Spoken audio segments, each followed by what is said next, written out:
ఉద్యమ నాయకులకు బీఆర్ఎస్ పార్టీలో గౌరవం లేదని మాజీ ఎమ్మెల్యే తీరు నచ్చకనే బీఆర్ఎస్ నుంచి కాంగ్రెస్ పార్టీలోకి చేరుతున్నట్లు బీఆర్ఎస్ పార్టీ టేకుమట్ల మండల మాజీ అధ్యక్షుడు కత్తి సంపత్ తెలిపారు. ఆదివారం టేకుమట్లకు చెందిన బీఆర్ఎస్ నాయకులు ఉద్యమకారులు పెద్ద ఎత్తున కాంగ్రెస్ పార్టీలో చేరారు. జిల్లా కేంద్రంలోని ఎమ్మెల్యే క్యాంపు కార్యాలయంలో టేకుమట్ల మండల పార్టీ అధ్యక్షుడు కోటగిరి సతీష్ ఆధ్వర్యంలో పార్టీలో చేరిన బీఆర్ఎస్ నాయకులకు ఎమ్మెల్యే గండ్ర సత్యనారాయణరావు కండువా కప్పి పార్టీలోకి ఆహ్వానించారు. ఉద్యమ నాయకులకు బీఆర్ఎస్ పార్టీలో గౌరవం లేదని మాజీ ఎమ్మెల్యే తీరు నచ్చకనే బీఆర్ఎస్ పార్టీ నుంచి కాంగ్రెస్ పార్టీలోకి చేరుతున్నట్లు బీఆర్ఎస్ పార్టీ టేకుమట్ల మండల మాజీ అధ్యక్షుడు కత్తి సంపత్ తెలిపారు. కాంగ్రెస్ పార్టీ కోసం కష్టపడి పనిచేస్తామన్నారు.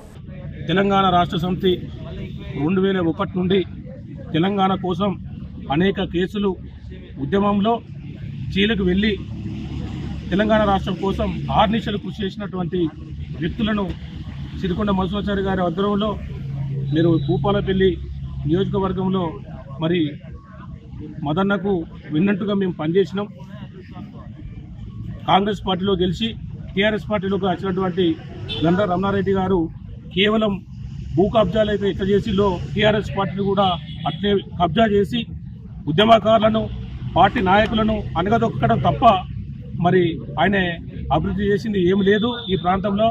మరి మొన్న జరిగినటువంటి ఎలక్షన్లలో కూడా ఏ రోజు కూడా మరి ఉద్యమకారులను కానీ పార్టీ నాయకులను కానీ సీనియర్ నాయకులను కానీ దగ్గర తీసుకున్నటువంటి పాపన పోలేదు. కాబట్టి ఆయనను ప్రజలు చిత్తుగా ఓడించడం జరిగింది.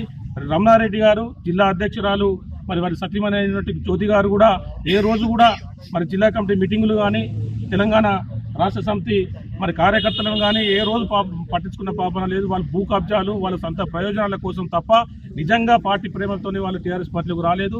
అదేవిధంగా మరి సత్యనారాయణ గారి ఆధ్వర్యంలో మండల పార్టీ అధ్యక్షులు సతీష్ గారి ఆధ్వర్యంలో ఈరోజు జాయిన్ కావడం జరిగింది. ఏ పిలిపించినా కూడా పార్టీకి క్రమశిక్షణగా పనిచేయడానికి మేము సిద్ధంగా ఉన్నాం. కత్తి సంపత్తో పాటు టేకుమట్ల మండల సర్పంచ్ల ఫోరం అధ్యక్షులు గునిగంటి మహేందర్, ఉప సర్పంచ్లు, గ్రామ కమిటీ అధ్యక్షులు, కార్యకర్తలు ఎక్కువ సంఖ్యలో బీఆర్ఎస్ పార్టీలో చేరారు. ఎమ్మెల్యే గండ్ర సత్తన్న గారి ఆధ్వర్యంలో కాంగ్రెస్ పార్టీలో చేరిన శుభ సందర్భంలో వారికి మండల కాంగ్రెస్ పక్షాన సాధారణంగా స్వాగతం సుస్వాగతం తెలియజేస్తా ఉన్నాం.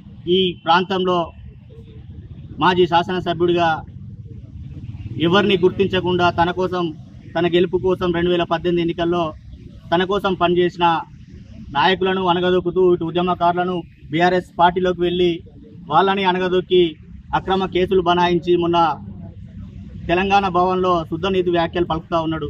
నేను చేసిన 10 సంవత్సరాల పరిపాలనలో ఎవరి మీద అక్రమ కేసులు పెట్టలేదని చెప్తా ఉన్నాడు. నువ్వు చేసిన అరాచకం, అన్యాయం, అక్రమ కేసుల్లో ఇరికించడమే నిన్ను ఈరోజు నీ పతనానికి మూల కారణం.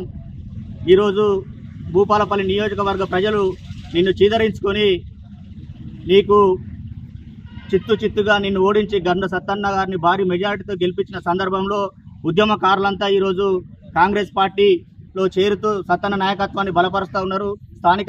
స్థానిక సంస్థల ఎన్నికల్లో ప్రతి గ్రామంలో ప్రతి మండలంలో కాంగ్రెస్ పార్టీ జెండా సత్తన్న నాయకత్వంలో ఎగరబోతుందని సందర్భంగా తెలియజేస్తాం.